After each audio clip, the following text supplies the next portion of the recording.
Hey, Brandon, Hey, Alan. and welcome to Dice Over Everything, the miniatures gaming podcast.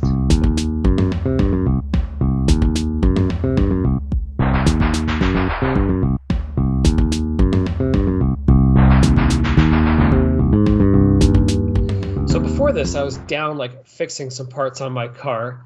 Not like anything major, just like putting some Uh-huh. screws that had fallen off because some mechanic had probably not put them back on the trim properly. So they just fell off. So things were Random hanging screws loose. from your car fell off, but it wasn't a big deal. I I'm mean, glad you're so sure about that. parts of the car were flapping around on the highway. So you're like, it's kind of not Okay. good. So I had to Uh-huh. get those and put them on. But it got me thinking of our discussion a little while ago about orc technology and how orcs just kind of bash things together and they kind of work. I'm like, well, Mm-hmm. realistically, that's the only way orcs could actually work on technology. Because every time I work on my car, it doesn't come down to being like, oh yeah, I'm just cranking these wrenches real hard and Mm-hmm. lifting the transmission out. It's like, no, it's trying to stick my hand into some tiny little spot and get this stupid little part to fit where I can barely see. It Mm-hmm. doesn't feel like this manly, heavy lifting work that an orc would be good at. It's precisely what an orc Yes. suck at because their hands are But giant. here's the thing.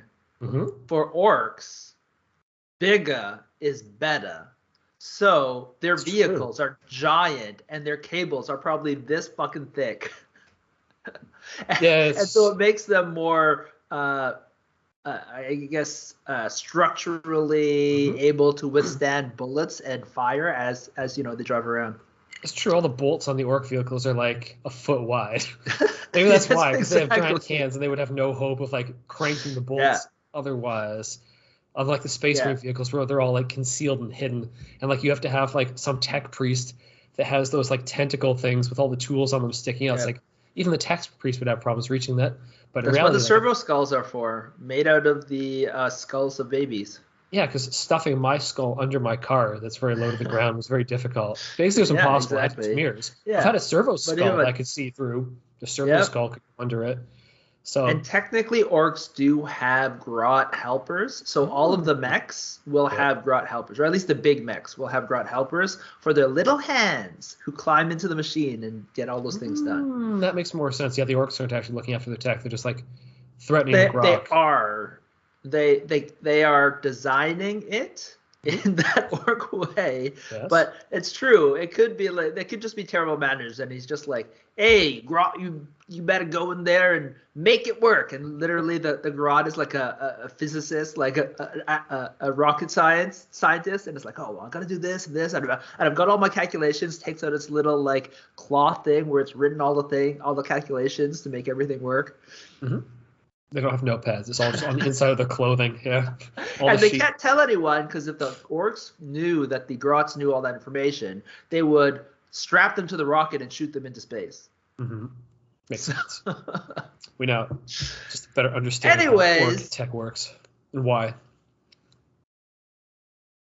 anyways, I don't know how we're gonna bring this back to our topic for today, which is so I'll just say it, Frostgrave. Yeah. So this is Frostgrave 101, So, continuing. I think is this class 10? This might be class 10. well, it's the summoner. That's all that matters. We're doing the summoner Yes, today. and You don't yeah, so the idea is like orcs, there could be in another universe, and you could, if you already had orcs, summon them to your table, but they won't as have any demon. stats. You could use them as a Yep. demon model, maybe. I don't know. Yes, totally. It would be Actually, cool. squigs would make cool demons or Yeah, imps. Yeah. exactly. So that's why we talked about about all that stuff about orc technology, Hmm. No, well, and maybe some of our lists will need orc know what to actually work. We'll find. we'll just have to bash them into working. We're not gonna be sophisticated about this one. Maybe.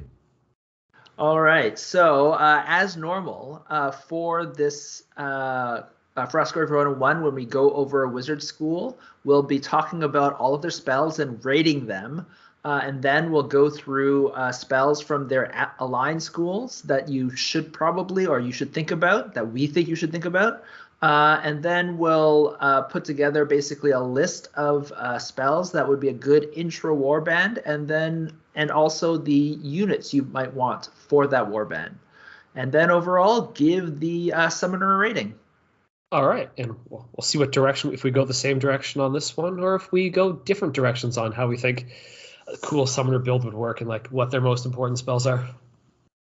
Yeah, I think that's actually good point. I think summoner has a lot of interesting spells. So yeah, I wouldn't say they have the most powerful spells, but that doesn't mean like you can't make combos that are good to play out the game and grab treasure. So we'll see what the idea is. For sure. All right, so the first spell we're going to go and talk about is one of the prime summoner spells, Control Demon. So this is a TN10 spell, and you basically cast it on a demon in line of sight, and if they fail a will roll, you control the demon for the rest of the game. Yay. And you can, if you ever lose control of the demon, so you can actually dispel Control Demon, and then it becomes that's the other spell, but yeah, you can dispel it basically, and then it goes back to neutral. And also the last thing is a spellcaster can only control one demon at a time. So what do you think about the spell? So there has to be demons on the board. Demons being on the board, they're not one of the most popular beasts in the bestiary. You've got your imp, you've got your minor demon, but there's not that many of them on the table. And I mean, there's campaigns that have them, but that's kind of like a corner case thing. And there's other spells out there that just bring you guys, like bring you a zombie as an additional guy, your warband. There's mind control in this game that just takes one of the other guy's guys, or it could take the demon for you. Control a demon. You can take the demon. So there's so many other ways of getting things on your side that are better. This is just the bottom of the pile of those. So I give it an F. It's just the bottom of the pile of those things. Well, you're crazy. Bottom. So many other things you should be doing to get guys. Yeah, F. I think take F mind control. You should never use it.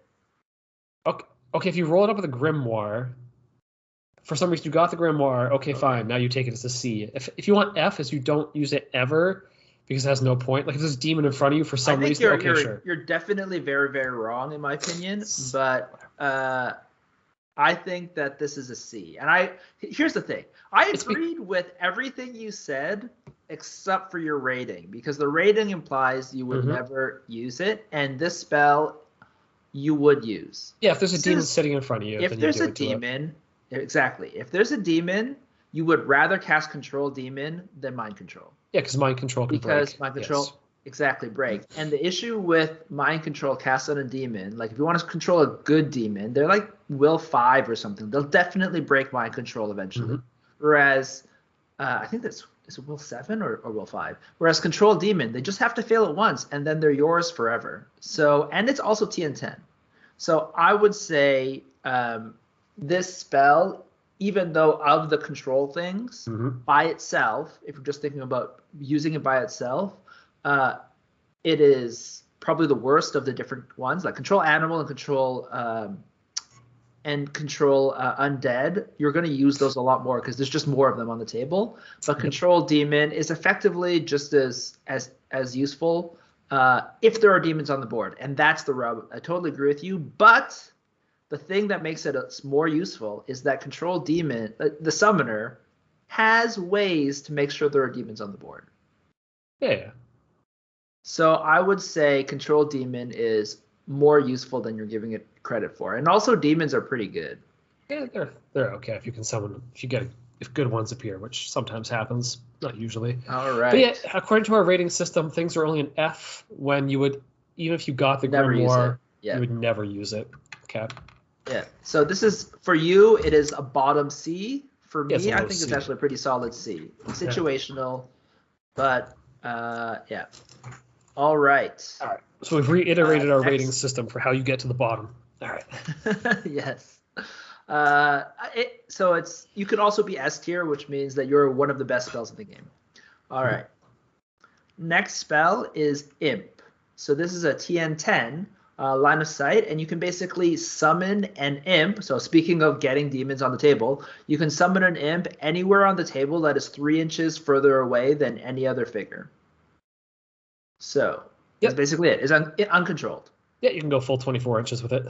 And technically, you can make the imp disappear by casting imp again. So summon a new imp, and then it'll make the other imp disappear. So if it starts engaging one of your guys, assuming it's not the guy who summoned it, you can summon another imp somewhere randomly, and it'll make the original imp disappear. Yeah, so, if they TK and send you into the imp, and you're like, oh, now I'm on the imp, you just send the imp back over them.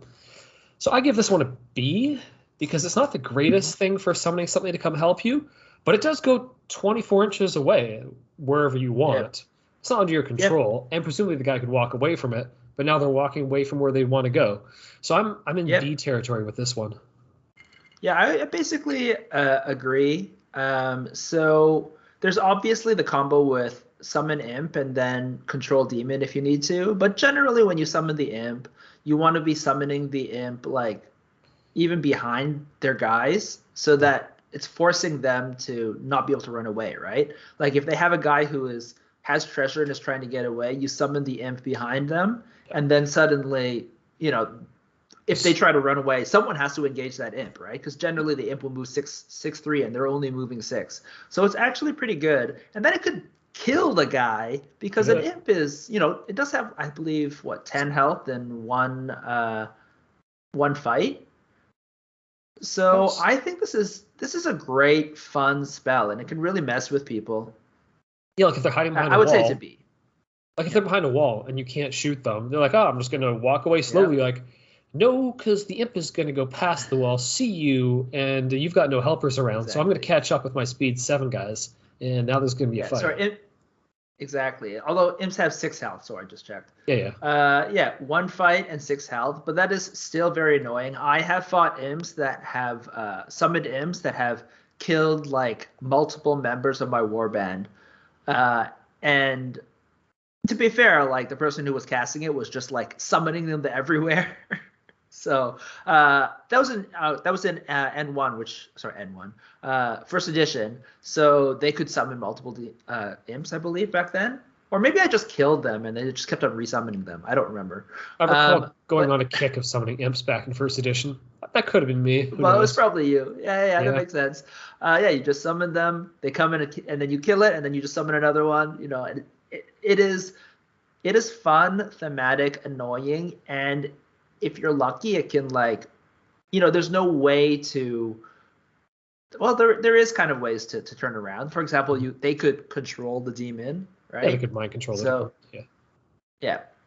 But overall, I think it's a great spell. Yep. Very solid B. I give it a B+. I like the spell. I think so. I think this is a great spell.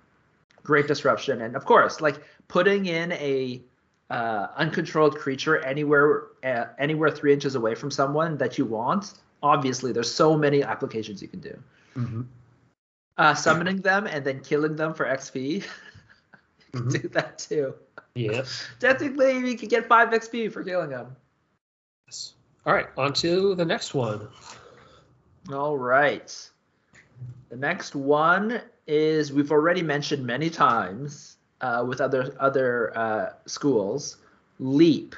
So this is a TN8 line of sight. You cast it on a guy. They can move 10 inches in any direction, but they cannot, including vertically, but they cannot activate after. And if they've got treasure? Cast. And if they've got treasure, they move 5 inches instead, and they cannot be leaped off the table. Okay. The last thing is, I guess there are certain spells, I guess, that we've already mentioned that stop you from leaping. Like, what was the one that you've been spamming this campaign? Oh, Bones of the Earth. Oh, yeah. That's my Bones of the Earth. Yeah. Will stop you from leaping. But you can cast leap on guys in normal combat and leap them out. Mm-hmm. Yeah, all right. What do you think? You're no good light. I'm going to give it an A. Why? Really? Okay. Because getting guys off the board with treasure is the game. Yeah. And getting to the treasure is the game. And leaping your super buffed guys. Yeah, exactly. You're so going for the good. treasure. They're going for the treasure. Then your knight in behind the lines just jumps on their guy who thought he was gonna beat you by an inch to the treasure, and no, you don't. So the core of the game is getting treasure, and this just plays right into it. Also, trying to run your guys off the board ahead of their guys who are chasing them, because your guys are going at half speed. You're like, even that extra 5 inches keeps you moving just enough, probably, that you keep ahead of their guy who's just running at 9. Because say you're moving at your... Or you can leap over walls so that, they can't kill you. Yep, you want to take a shortcut to get off faster. You just leap your guy past the wall, and then the guy who was chasing him was like, oh, crap, I got to go around. So, and if you want to send your super powerful guy at their guy who's hiding behind the wall, so okay, that's fine. I'll just jump right over the wall, and now the guy who thought he was safe, not so safe anymore. Yep. So. One thing to understand is you can't leap guys into close combat. So you can, but you can leap them within 1 inch. Yep. Which means that you leap them right in front, and if they move, then you can snap to them. Yeah. They basically have to send somebody, if they're trying to get a guy away, they have to send somebody else to grab you, then that guy can get away. But if they don't have someone else to do that, then you got the guy next round. Yep, exactly. So the other thing... So are you giving this one A as well? I ate it. Oh. This could be an S. I'm giving the middle... Oh, okay. I think this is one of the best spells. It's severely nerfed from before, and it is still among the strongest spells. It's also low TN, so people will always take it. It's a great movement spell. Of the different spells that are easy to cast, you don't have to spend any points to reduce it because it's already TN 8. Yep. Well, you can reduce it a couple, right? But this is usable in all these different schools. Really, really useful, just the movement and being able to leap your super strong guys, especially when they get good equipment. This is super strong. The other kind of things that to know how to use it is, so you said extra 5 inches for moving them. Now, they can't activate after they leap, but you activate them with the wizard, so then they can move their full movement. Then you cast your wizard spell on them so they can leap them. So if you have, let's say, a knight Pret next to your wizard, they move their full 7.5, right? Which is generally not that far. But then you can leap them an extra 10, and you will almost certainly catch anyone in the middle of the void. That's 17.5 inches from where your wizard is, right? So these are kind of ways that you really can help with leap, getting things out there. Again, leaping people out of combat's great. So it's just so versatile. Good defensive spell. Right? You can also move 6 inches, then leap yourself so that your wizard moves 16 inches, which often can get your wizard out of dodge, right? So when they're getting really, really close, move 6 inches, and then cast it on yourself. Leap on top of a building. Like, suckers. Yes, exactly. So I want to say S, but it might not, because we said we should only have 2 or 3 spells that are in S. So it might not actually be in the top 3, but it's a contender. 5. It might be top 5. So I would say it is high A, almost. It's not. I don't think it's top 2, but it is. It might be top 5. I'm gonna go for S for now. Yeah, it's definitely a spell you take. Definitely a spell you take if you're not a summoner. You're like, this could be really helpful. Yes, exactly. And if you get it as summoner, it's great, right? It's already a TN 8. So, next spell is Plague of Insects. So this is a TN 10. This is actually kind of an interesting one. Yeah. You cast it on someone, and it automatically works on them, so they don't get to a will roll immediately. And it creates a 1-inch radius around them, where everyone in with around them, including the figure, has -4 fight, -4 shoot, and -2 to casting rolls. And then, so not just them, but everyone in base contact with them. And then after the figure activates, you can make a will roll with. They can make a will roll with TN to make it basically go away. And then the final thing is that it doesn't affect large figures, undead, or constructs. Okay. Which is interesting. So, what do you think? So my first inclination is to compare this to similar like debuffing spells and go right to compare it to the top of Blinding Light. Huh? Blinding Light just straight up drops their fight, and they can't even fight, can they, with Blinding Light? No, they can't engage. You can't start a fight. They'll still fight, though. Yeah, they'll fight back, but they can't even start a fight.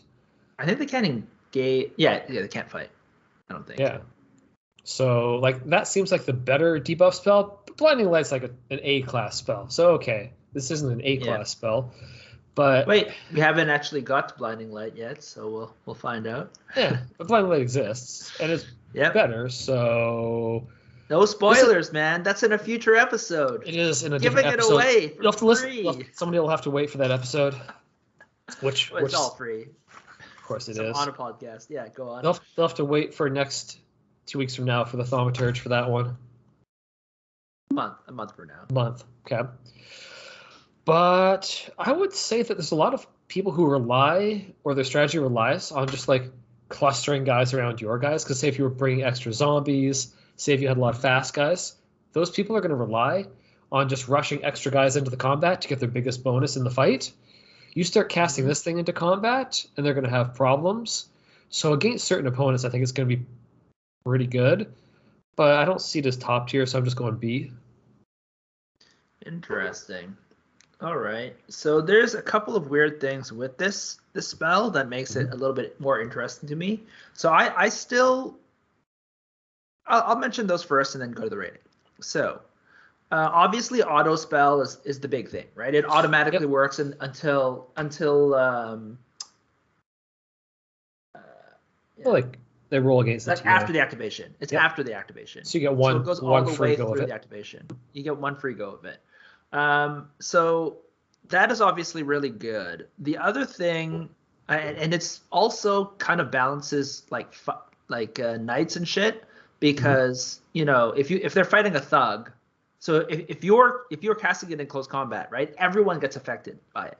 But what that also means is that knights, and it's minimum 0, right? It doesn't go negative, but it effectively means a knight has, which is usually +2 on a thug, is now they're at even 0, right? So that is a kind of interesting thing that you can do. Or thieves, right, which is only fight 1, right? They're all fighting on an even playing field, which is kind of interesting. Yeah, so if you're playing a short campaign where you're not going to replace all your guys with man-at-arms and just like other guys, infantrymen, guys with higher stats, you're going to see knight versus thug and thief battles all the time. And you might cast it on your own guy so that they have like this field that's going on. But the other thing is you can cast it on a guy and then do the exact same thing we talked about before about shooting spells. This gives them effectively a -4 fight to minimum 0. So it's not as good as like glow, which gives you +3 to hit, which also means +3 damage if you hit. But it makes them a lot harder to makes it a lot harder for them to resist getting shot in the face, right? Interesting. I didn't think of like that you put on your own guys. Like you summon some garbage zombie and you make him stink of insects, then you just run him over to their group of guys, and then you just cast some like fireball you cast elemental ball into them. And you're like, exactly. So there's a lot of weird things that you can do. And the other thing is that large undead and constructs are immune to the spell. So there's a little bit of weirdness because they're supposed to be, so for undead and constructs makes sense, right? Yeah. So if you are playing like one of the what do you call them? The enchanter. And we talked about how there's like a special enchanter list, right? Where generally it sucks to use control or create construct, but if you go all in Yep. You could make constructs good, right? Because you have all these upgrades and stuff like that. One of the things you might consider is Plague of Insects, because now you can cast it on them, and whenever they fight someone, they give everyone in base contact a -4 to fight, where they're unaffected. Nice. So specifically, did we talk about this during that episode? Did we bring the spell up? I don't think we did. No, so this is an addendum to that episode. I don't think I've ever. I think I've only ever seen Plague of Insects used once, honestly, in the actual game. So second question: are bears large? Bears are large. Ooh. We'll keep going with that. So this is the weird thing with bears. Bears are large, but in general, you use a large base. So I guess generally, they're not going to be 2 inches, right? Okay. A 2-inch base is pretty big, right? It doesn't. So it's centered on 1 inch. So you generally, if you have a bear model, yep, you need to have the bear in a way that. Don't go on 2-inch base. Go on a 40. There you go. Gotcha. Yes, you're a large model. Make it a standing bear so that you're on a 40. So they're still large, cool. But this is a sort of meta thing where, like, technically you should just make it so that if their base is larger, they should just, when you're in base contact, you're affected by the Plague of Insects, right? Mm-hmm. So that is, to me, is the most fair, right? If you're on a large model, you cast it on. That's a little bit of a house rule. It's not technically in the thing, but yes. So that becomes very good. Exactly. You summon your bear, you make it super tough, you cast Plague of Insects on it, and now it has a -4 on it. So overall, with TN10, I think the biggest thing that holds it back, though, is that you can't just, unlike a lot of the other negatives, like Curse and stuff like that, you can't cast it on a guy that you're in combat with, right, fighting, because it just reduces you both, right? So if you are the one with the knight, you don't want to cast Plague of Insects on it, right? No, like I said, bigger campaigns, you're probably going to have at least infantrymen and men-at-arms with +3, so you're like, I'm not getting that much out of this.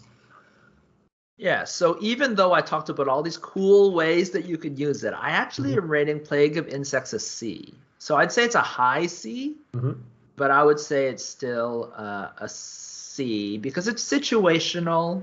And I guess you could, with the right lists, you can make that situation come up a lot. But that's, like, to me, like Control Demon, right? Yep. So generally, it's going to be more situational than a lot of the other spells. But if you make the right list for it, you can really make this shine. Mm-hmm. Yeah, well, we'll see if the list can be made or not. All right. Next one, Planar Tear. So this is a TN12. And this one is a little bit weird. Basically, all figures within 2 inches have to make a will roll, or they take 2 damage. But demons actually lose life equal to the will roll. So that's minimum. They lose 14 life. Because, 14 is the minimum for your will roll, right? Yeah. Sorry, they lose equal to the casting roll, not the will roll. So, what do you think about Planar Tear? TN12. Oh, this again comes down to how often demons actually appear on the board. Like, doing 2 damage to your opponent's figures? Wow. Everyone within 2 inches. Wow, who cares? 2 damage. Whatever. And they have a will roll. No, it's something. Yeah, exactly. They could just block it too. You might be blocked, and you're going for 2 damage on their guys. So who cares about even using it for that purpose? Like, no. That's a waste of your time. I don't think it is who cares. I think it is just not optimal because it's not getting enough. So what do you think? Oh, I think this is like an F. I think you should be doing something else. Like, you should be doing some other spell, even if you have the spell.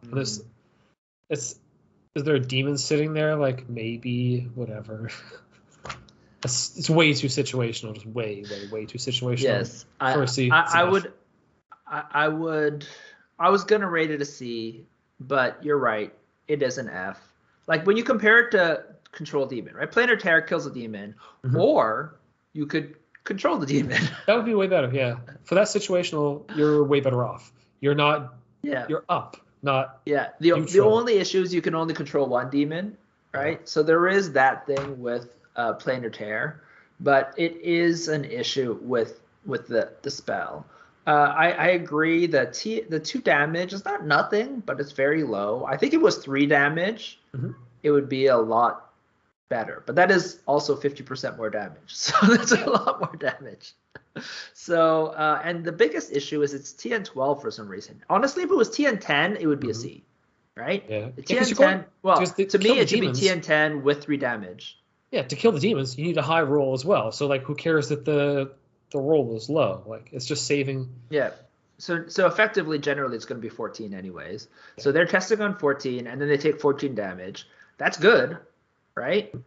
But just at TN12 and only 2 damage to everyone else, and also it's all figures, so like it'll hurt your friendly units too if they're fighting a demon.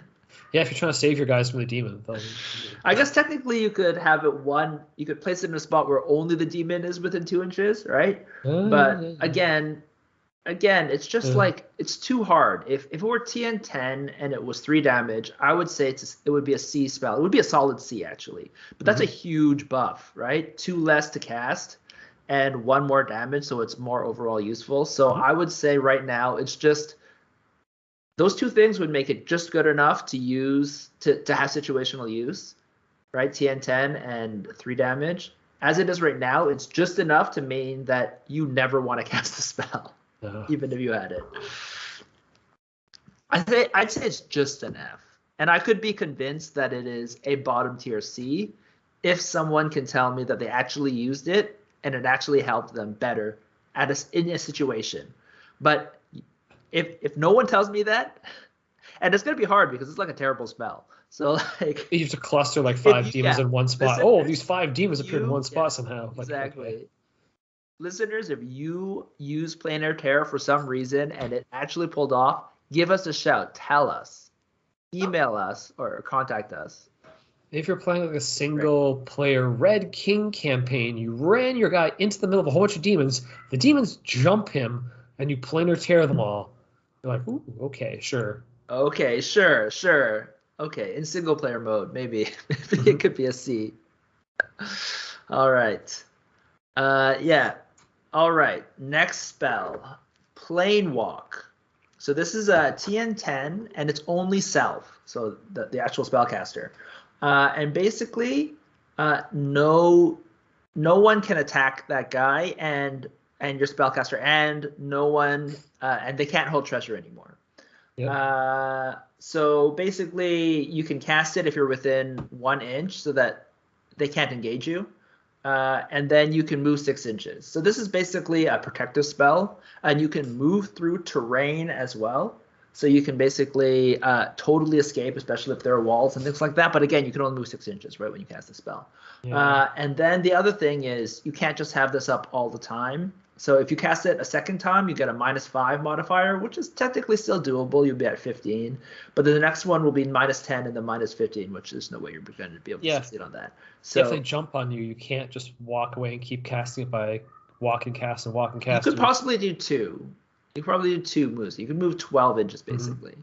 So it basically buys you some time in general. Oh, yeah. All right, you tell me what it is. I was about to go into it, but...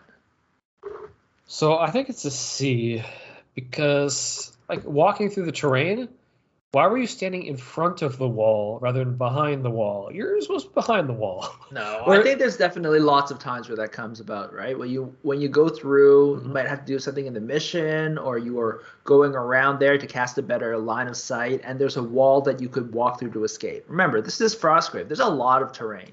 Yeah. It could even be the different... You could even be walking forward to get through the wall, or sideways to get through a wall. This happened a lot. I just want crumble then, so anybody can go through that wall, not just my wizard. No, you don't want the guy who's chasing you to not be able to do it. Yeah, okay, you don't want to close up after. This is a defensive spell. This is literally a defensive spell. You're only casting this in general to escape, right? That's why there's the stipulation in the spell that if you cast it on consecutive turns, you get -5, -10, and so on. Specifically because this is to escape getting attacked or having something scary there. Yeah, this just falls in the category of something's gone wrong if they're like on top of your wizard. Like you should have. But it's often good to have a defensive spell, right? Yeah, it works. Just unlike beauty, which is probably overall better. Yeah. This does work against uncontrolled creatures. So if there's an imp, you can cast Plane Walk and just walk away. I was thinking of Banshee. Like if there's a Banshee appears, you. But That's it'll true. still hit you because you're not. Oh no, you can't be targeted by any shooting attacks or spells. So yeah, Yep. you don't get the shooting attack from the Banshee. Unless that's just a will. It's not a shooting attack. No, the Banshee will still scream and hurt you. Banshee might still, because you're kind of phasing out of the plane, but you're still kind of there, right? So what do you think overall? I think it's just a C because it's not there's too few situations for it. Fair enough. I would say I think it's a C as well, so I agree with you. I think it's not the strongest escape spell. Honestly, leap is generally better because you move 10 inches and you can just leap over terrain instead. Yeah. They both, and it's easier to cast as well, and you can cast it on other people, whereas this one only helps. But at the same time, it's a pretty solid save me spell, right? Like, if I were to get a grimoire, I'd definitely learn this, and I feel like throughout my wizard's career, this would come up, right? Where you would want to cast Plane Walk instead of leap. It might. What I see is it lets you maybe push your luck to stay on the table one more turn than you normally would have, because they're approaching you. You're like, okay, here's where I really have to get out of here. You're like, okay, I can hang out here, cast one more spell, then the next turn I'll cast this, and move away, and then they won't try to chase me because it just will be fine. Yep. You'll cast it again. Exactly. So I think it is. Almost always take leap over. Like if I had to choose, leap for sure. Yeah. But Plane Walk has some situations just because it's decent situational. If you could cast it while you're in combat, yeah, I would really put it a high C. Oh, then it can't. I would take it a B at that point. If you could escape anything that allows a wizard to escape close combat, that would be amazing. Yep. Let me just make sure I didn't miss that change. If it changed in N2. No, because you can't. It does. There's no. It would have to give you the exception that he casts while in combat. Yeah, it has to do an exception. And it doesn't have the exception written, so. Doesn't have an exception. I think the only ones with that are the spells from. Is one of the books. I think it's the one about the sewers. I think has the reaction spells, and there's a reaction spell that allows you to escape. All right. So C. All right. There's a lot of C's I feel like, and some F's in Summoner. Yeah. It's kind of weird because I always viewed Summoner as pretty strong. Which either means there's an obvious. There might just be an obvious build, or maybe you have to like get really corner case with it. We'll see. All right. Next one is Possess. TN12 Line of Sight. So you cast this is cast on a friendly, and they get +2 fight, +1 armor, which is higher than anything else, and -2 will, and also counts as a demon, which means that planar terror will screw that guy up, plus the other kind of spells that can actually affect them. More likely is control demon. Yeah. The thing you have to worry about most is control demon. So, but that's a huge buff. But the actual biggest issue with it is the -2 will. Mm-hmm. So, what do you think? Yeah, if you're playing against people with mind control and stuff like transpose, that's where you get worried about that blinding light. Blinding light as well. There's a lot. So, what do you think? So I compare this to the strength spell that just gives you the +2 fight, but without the armor and without the -will. And I would give strength an A, and this is giving you a little more but taking a little less. So I'm going to put it. But it's also TN10 is strength, and this is TN12. So. Yeah. So it's lower, but not much lower. Yeah. So I'm still saying it edges into the A category because of that. Interesting. Yep. Okay, so I think this is quite a decent spell. Like the extra armor is kind of a big deal, but the extra TN2 is also a big deal. So I think this is categorically a worse spell than strength. Yep. But it is interesting. Mm-hmm. And the -2 will is kind of in first edition. This was not as big of a deal because spells that targeted will were not as good, and also you didn't auto have 14. if you rolled lower than that. So will was not as important. But in second edition, there's a lot of spells that target will. Oh yeah. So I would say the -2 will is a 10% worse chance. And in some ways, it can make certain guys not even be able to succeed of shaking off certain spells if the person rolled high enough on their casting number, right? If you have a knight, right, and they rolled an eight, well, I guess 20 or something like that, then you won't be able to do it. It's very hard, basically. And I do think that is measurably worse, right? Like, for example, if you fight the Banshee is a will roll. You take 2 extra damage on every failed will roll against the Banshee. Mm-hmm. So I would say in first edition, I think it would be an A, and it was an A, and I think it was even stronger in first edition. I don't remember what the difference is. But in second edition, I think this actually goes down to a B. And again, it's just because the will roll is a bigger deal. And I would say it's like a mid B because of that. Mm-hmm. All right, last spell. Now, Control Demon, I said, was one of the primary spells that make a summoner. Well, this one is the primary spell. Literally Summon Demon. This is what the actual wizard school is named after. So it's a TN 12 touch, although it's technically not touch. It's within 1 inch. Mm-hmm. So if you succeed, you get to summon a demon that automatically has the effect of Control Demon on it. So technically, you can't double up, which is somewhat bad, but yeah. So the biggest thing is that it depends on, so that the type of demon can be different, and it depends on how well you pass the roll. So you actually want to reduce Summon Demon all the way to 5. Because if it's, so the worst demon you can summon is an imp, which is kind of crap. But if you beat the roll by 6 or 12, you get a minor demon. So minor demons are pretty good. So starting out, though, from the 12, that means you need to hit an 18 to pull a minor demon as opposed to an imp? Yep. And then if you roll a 13 and up, you get a greater demon. And those guys are monsters. And even if the guy has mind control, they have a +5. So they'll probably shake off the mind control as well. Mm-hmm. Now, the thing that makes, so normally if you're calculating it 13 and up, even if you reduce it to 5, I guess technically, you wouldn't normally be able to do that. But the thing that allows you to summon the minor or greater demons, even from the start, is that this spell in particular says you can empower your roll above 18. So if you want that greater demon and you rolled a 12, you could take 13 damage and you get a greater demon. It sounds like you want an apothecary in your warband. I'm hearing this is how you're building your warband. For sure. But normally to get a greater demon, you want to reduce it, and then you want to also then roll high, right? Before you normally you're, in general, from what I've seen, when people have summon demon, you're summoning a minor demon, and then your apothecary is healing your other summon. And so is this per warband or per spellcaster? I'm pretty sure it's per spellcaster.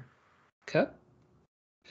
Yeah, this spell may not be cast if they're already controlling a demon. So if you get a crappy demon, you can't try again for a better one, apparently. Well, you get it killed first, yeah. Yeah, well, if you get it killed, you can't just... Or you can uncontrol the demon. Dispel your own control. Run them into the opponent and then dispel it. Interesting. That is a build, yeah. That's not part of the builds that I wrote down. No, I don't think so. But these are totally crazy. This is the thing with this kind of thing. This is so fun. All right, go for it. So I'm immediately comparing this to the imp spell, because you get imps both ways, right? Yeah. And with the imp spell, you can get the imp not next to you, but all the way over on their side of the board. And so I gave just getting an imp a B, but you get the imp in a better spot. But you don't control the imp, so maybe it's not doing exactly what you'd want to do. So honestly, I'm putting this on This is probably a little better than the imp spell, It's a but lot better. yeah. And it's an extra member of the war band. Oh, Demons can pick up treasure. I know. I'm just giving it a B plus because A spells are just freaking. That's A spells crazy. rock. It's B plus. I think there's an A. Yeah. Sorry, I just you rocked my head so hard I had to just shout it out. This is definitely an A spell. This is a great spell. You're talking to the person who just keeps summoning imps on the other side of the board. You're like, I don't. And no, imp is a good spell. We called it a B.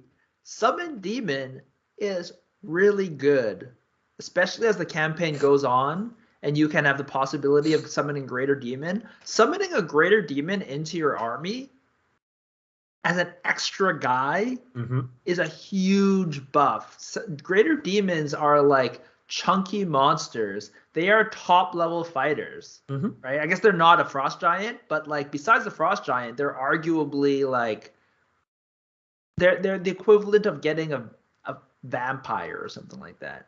Like 6 plus 5 fight, which you can't even get normally. 12 armor, 15 health, will plus 6, although they're large. But they're also strong, so they do plus 2 damage. And then True Sight, so they can attack illusionista guys. They're so good. Yeah, and summoning one is great. The only issue is if they take control of that, or the thing that makes it somewhat worse and that you have to worry about is the spell. Because technically you're controlling the demon from a spell. It counts as control demon on them. So it counts as control demon spell, right? Which means if someone has the thing you have to worry about is Spell Eater or Dispel, yeah.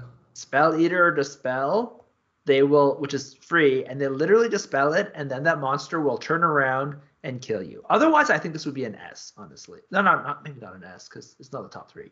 But this would be a high A. But because it has such a strong counter, to be fair, it's 2 spells in the game, right? That are a strong counter. But when you fight against someone with Dispel or Spell Eater, which are very popular spells now, especially in 2nd edition, because there are so many strong spells that affect people, you probably don't even want to summon a Greater Demon. You probably want to summon a Minor Demon because they have lower will so that you can try to take it back. And it's within 1 inch, which means if you summon it and they Dispel it, you can't walk away from that demon. No. So it'll engage you. So that is an argument that could say maybe because of those counters that are so popular, which don't only counter summon demon, right? That's not a counter specifically summon demon. Those are just popular spells that counter summon demon. So that's arguably a reason why I would say B, but I'm still gonna go for A. I love this spell. I think it's great. You might have just argued it off my list of spells. Anyways, I think the saying is a bird in hand is better than 2 in the bush. So I think in Frostgrave, though, a imp in your hand isn't as good as an imp in your opponent's bushes next to them. Fair enough. So here's the thing. When you summon a demon, you generally, because of the spell and stuff, you summon them behind a wall. Yeah. And then this is what you do. You don't put them aside of you anymore. Activate them together. Yep. You run the demon, and then you leap them into your opponent's board. So even if they unsummon them, they're right in your opponent's face. So I still think it's because of their strategies you can work around. I still think they're an A. But I could understand if someone says, that's not my play style, I don't want to do that. Maybe we play on boards with not enough terrain, so there's no places where you can hide some of your demon in private and then run them out. I could see that. But in my opinion, the spell is super good. I'd say it's an A. Well, we're playing summoners, so somewhere or another you better have some demons on the board. Otherwise, you're not playing the summoner right. But we'll see how that happens. All right, so on to complementary spells then. Can I say one more thing about the summoner spell? There is. Which spell? Going back further? Or are we talking No, there is a summoning circle. So Oh. if you're in a campaign, Yep. the other thing that makes summoner control summon demon good is you can get a summoning circle, and I'm just trying to pull it up here. Should I say how I gold should it have wrote costs? down my notes. No, it's a building. Yeah. It's a building piece. It's an add-on to your base, right? It's not just the base Yeah. itself. Yeah. So those come at a cost. They're not like crazy expensive usually. I mean, I can pull it up as well. But So it's 300 gold. yeah, not But crazy. the important part is it allows you to summon a demon out of the game. Oh shit. But then you can't So- empower it to get the higher level demons. But you need need both spells. You need both summon and control demon. We didn't like control demon all that much. No, you didn't like it. This is one of the things. Being able to summon it out of the game is really good. It's huge. Right? So you start with it, you run those guys up. When they die, you summon you possibly summon the greater demon during the game. So to me, But you can't summon it. You have to get it killed, then some. If it has to get killed, then you have to do a new one. Yeah, sure. But if it hasn't get, it's probably going to get killed. You just run into it. Because you're going crazy. Yeah. And technically, if you roll decently, you could and the summoning circle it becomes an out of game spell, so you can try it 2 times. You can even try it just with your apprentice, right? Yeah, and demons can carry treasure. Yep. Only animals cannot carry treasure. Yeah. So even if it's not that high, you can still just walk off with treasure while your arms do the real lifting. For sure. You could even just cast it, and you could have 2 guys, or you could just cast it with your apprentice or whatever, and then, So and then try to summon your giant demon with your main wizard, right? You take the treasure. If you take the treasure off the board with the imp, that's true. It disappears. It's new demon time. You get a new imp, new demon time, exactly. So lots of different things. So I'd say I still think this spell is an A. For the negatives, I don't think it's an S, but I think it's a great spell. All right. So now on to the next thing. The support schools. So there are 3 support schools like normal: Elementalist, Necromancer, and Witch. Very strong schools. Yep. So first, Elementalist, what would you choose? Going for the good old faithful, the wall. For sure. So here's the thing. The wall also gives you a chance to you could cast a wall behind you and then walk through the wall using planar walk. Okay. No, wall is just strong. Wall is just strong. It's useful. You can also just leap. It's the more likely thing. Just leap over the wall. Great use. Leap is the thing you're probably going to do to go over the wall, but you can definitely create a wall and then leap over it.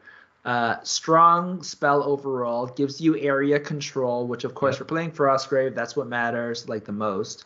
I agree. Wall is a great spell. Oh, also, if you summon a demon and then they dispel it, you can put the wall up so the demon can't see you and won't run at you anymore. Yeah, that could save you. If you survive the round around, right? If you it's an inch away. If you didn't make go sure your wall's first, thin. and then, or maybe your apprentice can cast a wall to protect your wizard if they dispel the demon. Yeah. Do we want to talk about why we're taking these spells, like what you think the play style is going to be, or do we want to get into the play style later? Because these complementary. I just did, yeah. I just said wall because you can separate things. You also have imps, right? Yep. Yeah. Any other things? It's just I don't. Besides the fact that wall is an amazing spell, we already said it's an A. Yeah, it was an S. It was amazing. It might be. It's amazing. Either way, just take that. Help with the area control. You put the block off the imps, so you can cast the imps and then put a wall in, so that the imps definitely run at them. Same thing with demons. Same thing with all these kind of things, and then you can get over using leap or plain walk. Yeah, you got leap. You can get over using leap. Yeah, leap goes really well with it. There you go. That's super good. You send your demon over the wall with them. They don't come past to you. You get away with treasure. It's good. It goes well together. Yeah, honestly, I didn't even put any other spell for Elementalist. You just take wall. Nope. It's always wall. I stopped there. It's TN 10. 10 plus 2. It's fine. All right. All right. Next. Necromancer. So I thought about two different ones here. Between Bones of the Earth and Ray's Zombie. Mm-hmm. Those are two of the ones. They both have a casting of 10. So you're not into crazy high only goes territory. to 12, yeah. So it only goes to 12. So those are both good. But I'm thinking that you have other ways of just like tying up your opponent. So maybe if you're trying to, maybe you just go with the Raise the Zombie to just increase the size of your warband to just totally overwhelm them. So I'm leaning towards the Raise Zombie. So I chose those two as good spells, again, because of the support things. The other thing you could do with Bones of the Earth, this is all about, by the way, spells that work with Summon Demon to mitigate the weaknesses of Summon Demon if they dispel the demon. You can Bones of the Earth the demon and they'll walk away so that they cannot wastes time fighting the bones. Although does Bones of work on large creatures? It may not. I have to look that up. I will just not look it up because I've been No, they're not affected. So unfortunately, that only works on minor demons, not major demons, which would just cannot be controlled. But it will work on a minor demon if they just spell it. So that's the reason why I thought. And Bones of Earth is just a good spell. And it, again, depending on the other spells you take, it might be good to hold people back and things like that, and especially when you're trying to overwhelm them. But I do think Race of Zombie is somewhat plays into the, like you said, the play style of way more guys than the opponent. And we did the opposite, right, with the Necromancer. But if you do a Summon Demon and then you have a Raise Zombie as well, you have a lot of guys running around. And then you also are casting imps and right? There's just a lot of guys that your opponent has to deal with and chew through, and then you can just resummon them. The only other spell that I chose that is Spell Eater, because Spell Eater is great, and you also it depends. This is specifically for if you use certain spells like Possess, because if you possess your guy, they're gonna get hit by all of these different powerful spells that like shut down. Like if you possess your guy and buff them with all these buffs and then they just get blinding lighted, you need to have something to clear that. So Spell Eater is a good way to do that. Yeah, it might deal with more problems than one little zombie will deal with. Like there's potentially lots of problems your opponent can create that you need Spell Eater to get rid of. So this is specifically for certain types of builds. Casting will be up at 14 though. Yeah, but it's still, you generally reduce it, right? It's just a good spell. Yeah. And Spell Eater is just a good spell. It's basically this spell, except you take 1 damage. I wish it were a little bit different, but it's still a good spell. So Raise Zombie, though, is out of game, right? Raise Zombie, it's both, yeah. Anything you can do out of game, though, is just extra turns, basically. So it's free turns. Yep, for sure. That's why I think I lean towards the Raise Zombie. I think if this ends up... So I have a couple of builds that I'll talk about later, but this depends on your build, in my opinion. Yeah, certainly. All right. On to the last companion. We're last aligned. So there's a bunch that you could do, and again, this one depends on what your build is. So I had 3 main ones.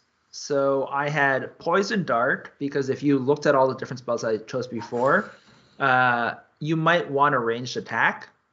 And Poison Dart is not bad. It's a +3 shoot attack, and also it'll poison the guy so that you can slow them down as well. So they only get 1 action if they actually do damage. So it's not bad. It's just overall, again, this is just to give you something that you didn't necessarily have in the rest.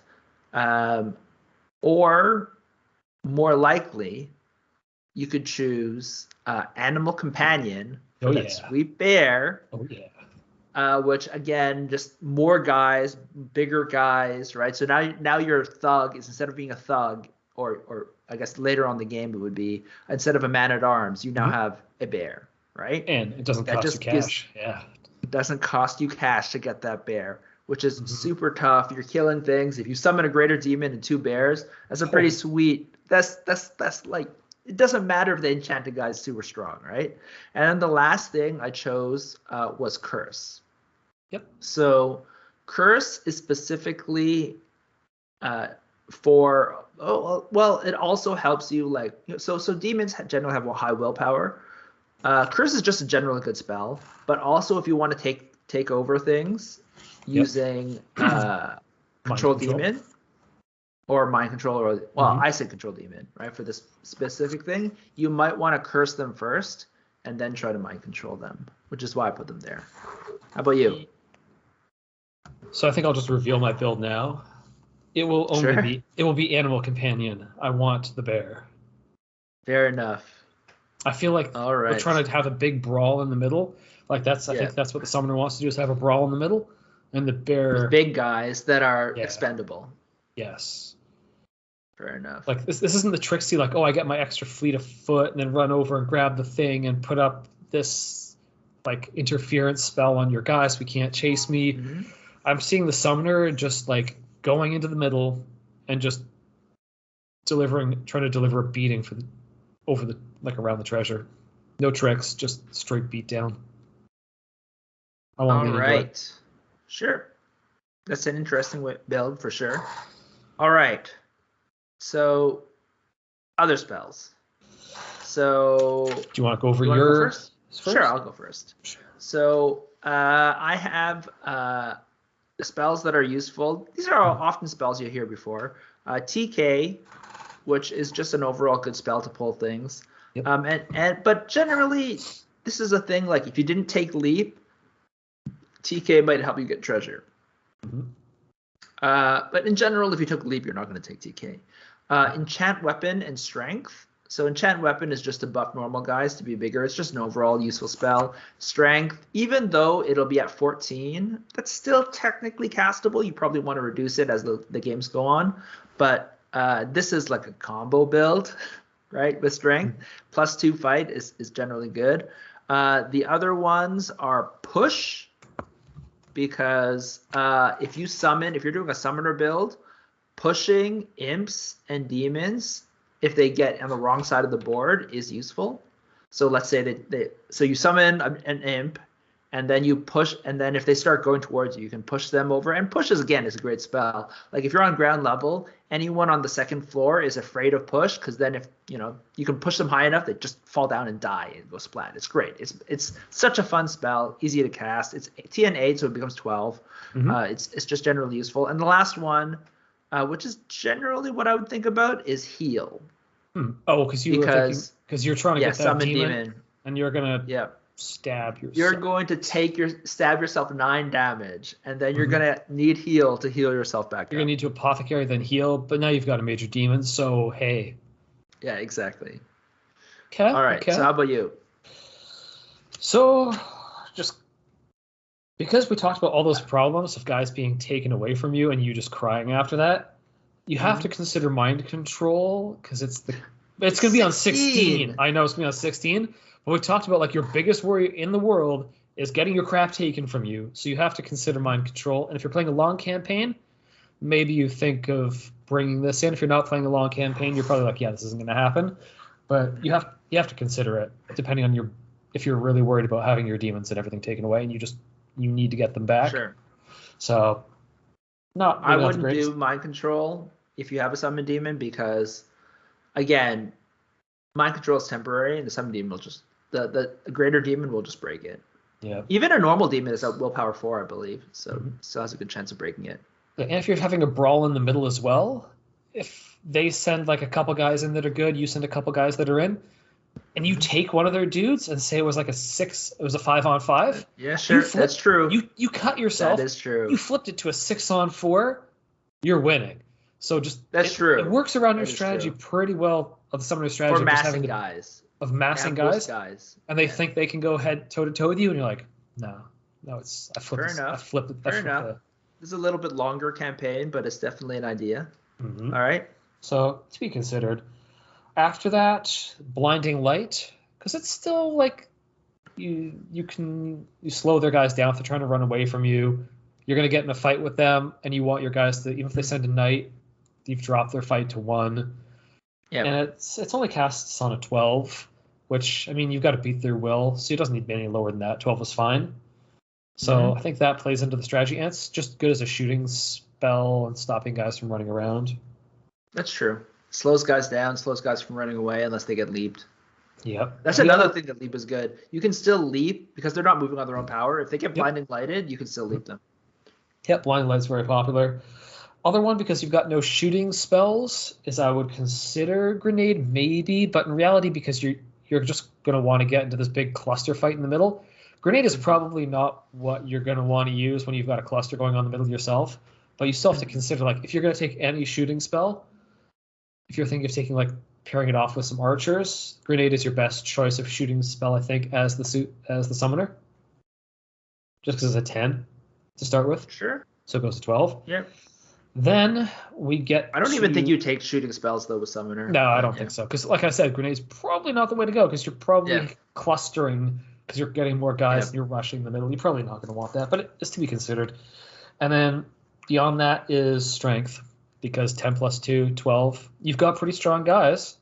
I'm thinking strength. So the 10 plus 4 is 14. Because off. 14. Whatever. It's fine. You still cast it. Still trying to cast it. So what would I go with for the 2? Because you can only take 2. Mm-hmm. I think I would take blinding light and then strength. Oh, I feel like one of our things is the same. All right. So I have two different builds. Okay. All right. So what is your build? And what's the units that you would take? Oh, no, just do your build first and then say the units. Yeah, we haven't talked about our main spells. Yeah. All right. Go for the build. What's your build? All right. So, gonna go with leap, because we said leap is indispensable. Yep. After that, like I already said, I want to take strength. You're not just gonna take strength and not double down. I'm gonna take possess. Sure. So I have a +2 fight from possess. Then go for the strength on it. I'm thinking long campaign here, because you're going to want to bring this down. You're not going to want to be trying to cast the 14, so you're going to want to bring the strength down. So now you're looking at being able to give guys +4 fight. Yes, please. And they can get +1 armor. So we're looking at, you're going to want to take some decent armored guys. After that, we were having a debate between the imp and the summoned demon for how you want to get the imp. I figure, because you've got pretty good, I'm hoping that my guys have been buffed enough through spells. I would rather take the imp and just harass them across the board. I hope I'm sending enough punches from my side to them that I want to screw with them in their back line for the guys who think they're doing the mission. No, screw them. They're getting imped. So third spell is the imp. And then after I said for the complementary spells, go with wall, just because you can have a better funneling effect. If they think they're going to come in from the side and shoot you with their stupid elemental ball, no, there's a wall in the way. They're not shooting in the middle. You put that wall there. Close the wall, but on their side, so that they have to come towards your massive exactly. Guys. They can't just shoot in and be like, ooh, I'm grenading, I'm elemental balling. No, there's a wall in between. Then after that, raise zombie, because I do want more guys coming from my side. And then animal companion for the bear. And you don't care about rolling those other things. You want a bear to get possessed, so now you have yourself a demon bear. Yes. And on that note, I'm a strong demon bear, because you strengthened it as well. And at that point, I'm like, I can't just have a regular bear as my demon bear. You have to have your bear miniature, and then when you possess it, you need to swap it out and be like, here's my demon bear. Yes. You don't put tokens on this. I'm like, so of course, because do you Super Saiyan them level 2 as well? So you demon bear, and then when you cast strength, it gets a giant spiky hair as well. No, I didn't think about that part. I wasn't going the Saiyan route, but I did look for STLs. And I'm like, okay, demon bear. There was no demon bear, but there is a magma bear STL out there, which is very demon-y. That's pretty sick. Yeah. I'm just like, I need this if I ever build this. Yes. I didn't spend the $3 on the STL, but I was very tempted to spend $3 just to have it for later, just in case it goes away. I don't know. Maybe I'll just buy the STL. Maybe I won't. I don't have the intention of building the summoner, but every time we write one of these, it's like, ooh, I could build this. Yeah. I'm trying not to be one of those guys that just buys STLs, because maybe it'll get printed one day. No, I can definitely print it for you. But then you would be obligated to assemble and paint and build it, though. So I'd be obligated to play a summoner next round of this. And then after that, of course, as I said, you go with blinding light and strength to buff this. Sure. So what are the 3 units that you're? What are the sorry? What are the extra units that you would buy the soldiers for that army? So I think I want 2 fast shooting units. Honestly, quickly get some rangers in there, because you're going to use like the bears as you're fighting, and maybe some man-at-arms to do the fighting. You're not trying to go for your specialists as the fighters. I think you want those rangers for their extra speed to go grab treasure, and then once they get back, still help out in the battle by doing some shooting. So I think they're the most valuable for the specialists, and after that, like, you go for some man-at-arms maybe. Okay. All right. So I have 2 lists to talk about, but the first one is similar to your list. Okay. So I take leap because I first of all, the main thing is animal companion. Yeah. So this is the bear list. This is the demon bear list. Does your demon bear have little wings on it?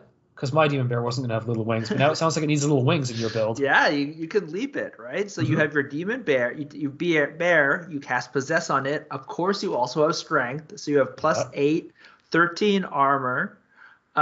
You can leap it. Now, you obviously have wall, right? Like I said, to funnel things.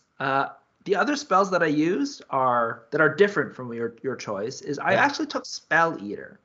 And specifically, it's to defend your demon bear, because you put in all of your eggs into this demon bear. Like for me, I would put all my eggs into the demon bear. I don't want the demon bear to get mind controlled.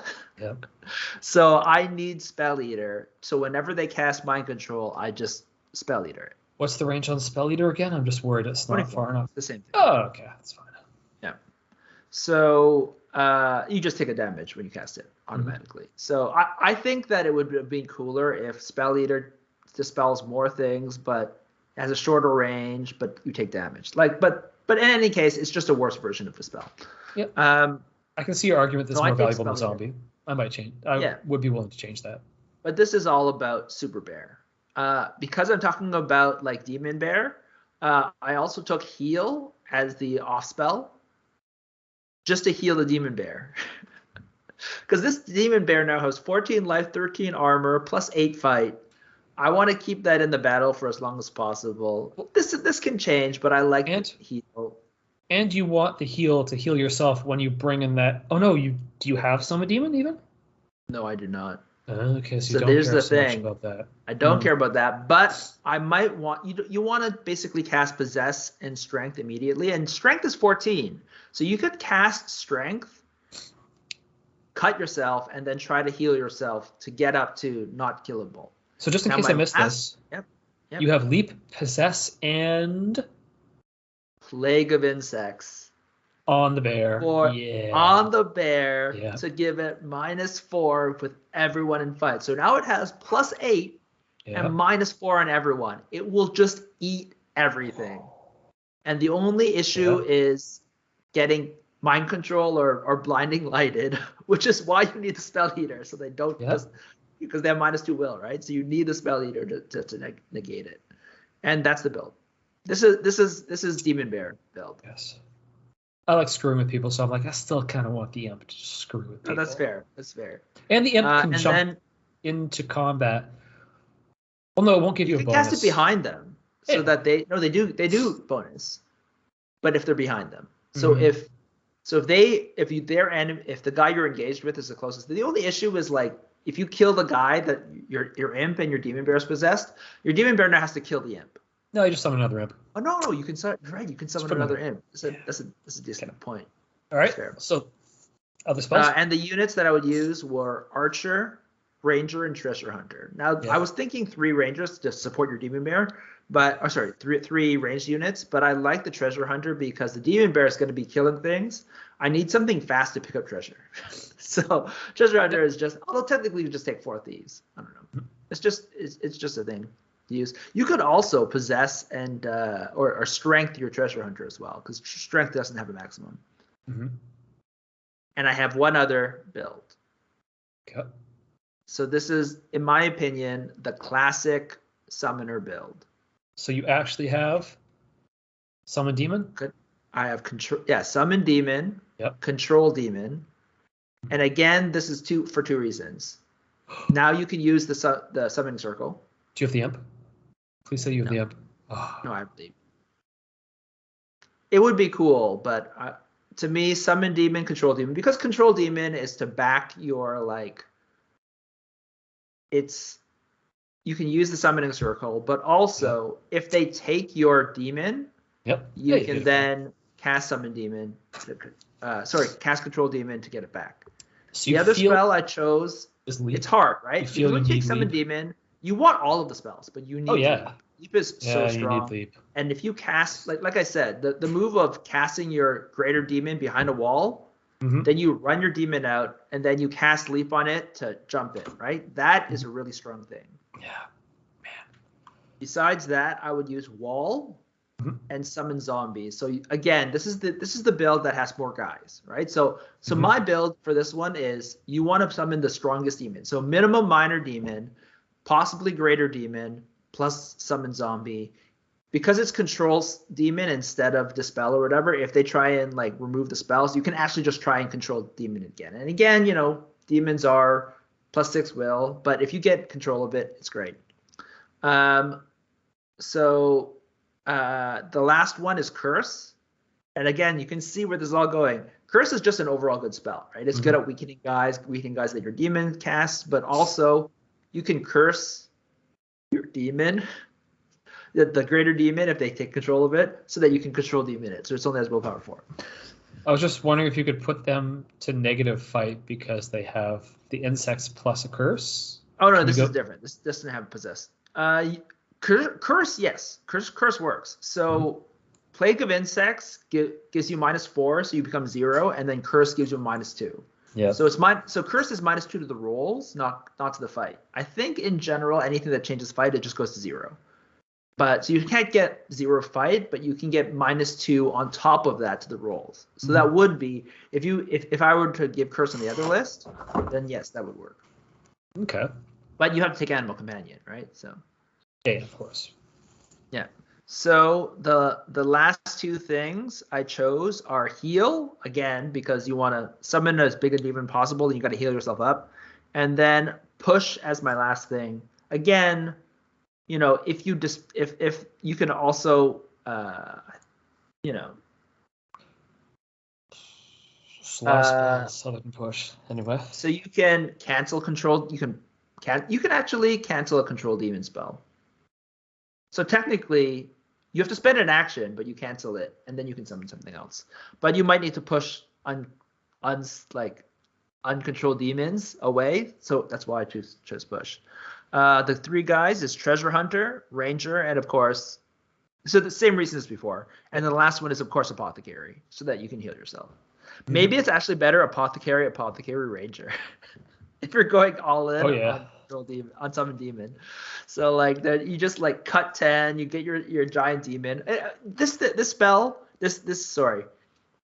summoner, a lot of it is contingent on your opponent not having the spell eater and control and dispel, but it can still work against them. But you're at a disadvantage, obviously, if they have that. But if they don't have that, I think this can work pretty fun. And of course, if you start getting possessed and things like that, so you can possess your greater demon.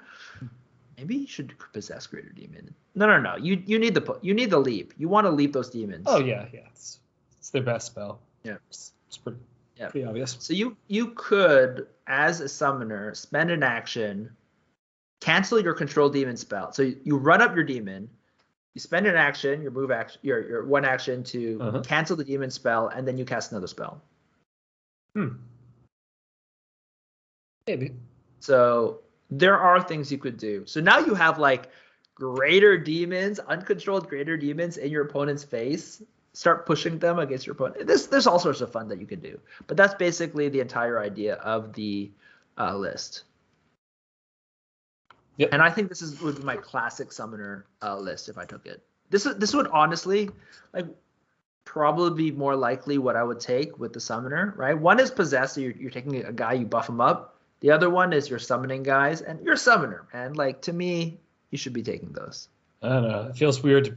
I think the better build is the bear build. You're like, I could summon demon, or I could just turn people summon demon, control demon, and imp, and then The only issue is if you don't have leap, Mhm. like Yeah, no, it's not as good. leap is but, just too strong. Yeah. No, that's what's hard to But make you that kind of build. want it. The thing is, if you play a long campaign, if you were to get summon demon, control demon, imp, and leap, that's very strong. Yeah, if you got it, but it's just random. Yeah, it is random. Or it could come up on your rolls. So overall, what do you think about the summoner? So we talked about a lot of things that can go wrong with your plans with summoner, and I feel like we don't talk about that. Super fun though. I know it's like super high risk, and your plan is pretty obvious because you're going for a beat down in the middle. Like they know you're going to do that, and you're moving for a beat down in the middle.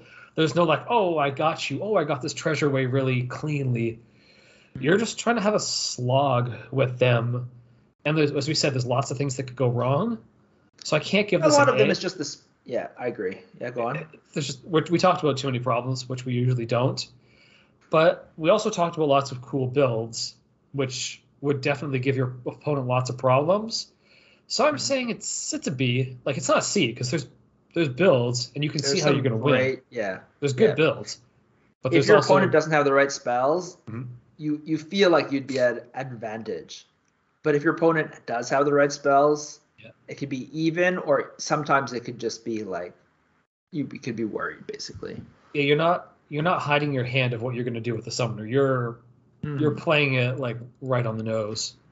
So yep, I agree. I think this is I think it's a solid B. Mm-hmm. I think both of those. I would be happy. I wouldn't feel like weak when I would run those two builds that I said, right? Either the full summoner build or the demon bear build. But again, and I do think the demon bear build, because it has spell eater, it's packing spell eater and stuff, it's probably more consistent, right? But they're interesting, I would say.